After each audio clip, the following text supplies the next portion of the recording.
see everyone. How's it going? What up, PDB? Good to see you. Good to see you. Melissa, this is your first time on the show, but everyone else, this is your second time. So let's say we got to get. This is the first time we're talking. It's exciting. Yeah. Well, no, it's the second time we talked about for Reno. Of course. Yeah. Yeah, you come on in. It's PDB.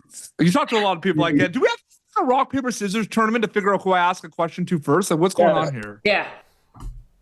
Okay, so Rock, paper, scissors. Shoot.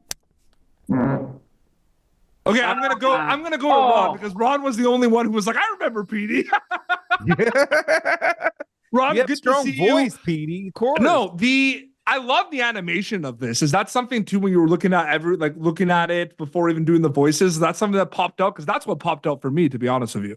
It's actually what popped up for me watching the screeners and watching the show, because when we recorded, it was a few years ago, there wasn't much animation. There wasn't even any character references for us to look at. So to look at the show and see the flat style that they use, which I love, as opposed to more the 3D animation that we see dominating recently. I prefer this kind of a cleaner style, and it's still very busy and fun and unique with the use of the real photo items and things like that, where and so many visual gags that I love watching it. I'm proud to be a part of this show. That's all I can put. Oh, absolutely. Melissa, does the mindset change a little bit, whether it's animation, live action? Because it's all storytelling at the end of the day, right? But is there preparation for kind of going in for animation cartoons that compared to something else? I'm just curious about that.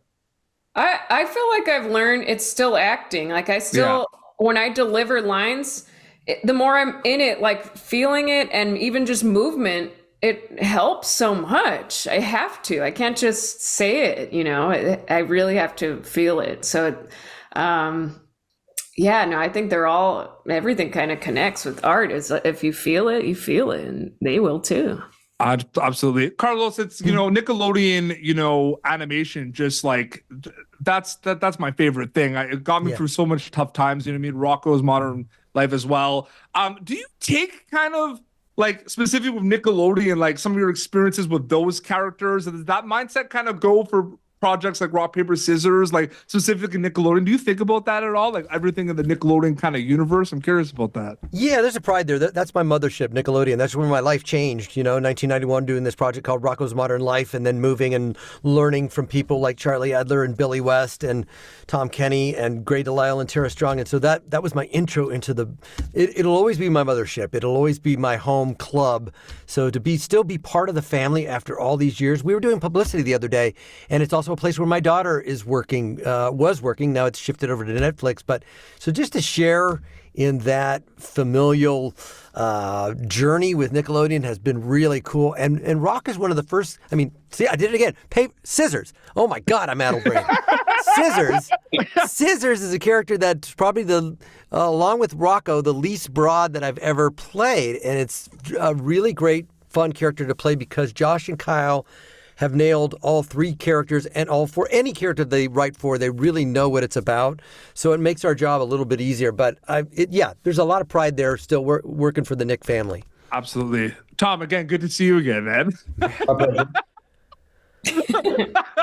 I'm just curious, we talked about the animation. I love that. These characters are kind of over the top and have a lot going on. What was something you liked the most specifically about your character, but just in general with rock, paper, scissors, and pencil? What was something you really liked about this kind of group of characters?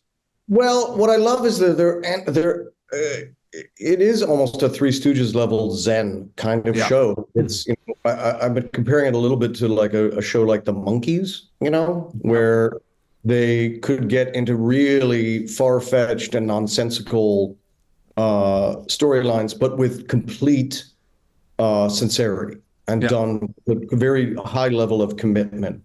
So there's what I love is, to me, I love the most about the show, and it's a show your kids will love, but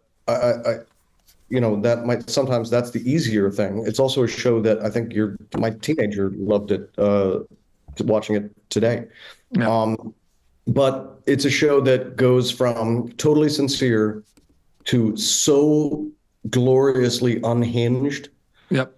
like on the turn of it on a dime. It'll just become a completely insane show, and then get absolutely back to the heart and the story, but it will really commit to being out there a lot. Yeah. I just love the animation so much. I said at the beginning of the interview that was one of my favorite things. Like, it's up there. Like, I think it's one of the coolest animated shows to watch, to be honest with you. Like, I just love the design. Can we shout out the team?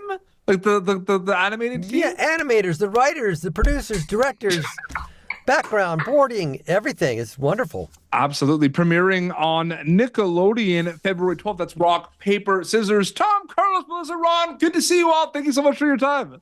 Thank you. Thanks, Petey Pete's. Thanks. Thank you for tuning in to Popternative. Make sure to check out our past episodes of Popternative on YouTube. This has been an Autograph Communications production.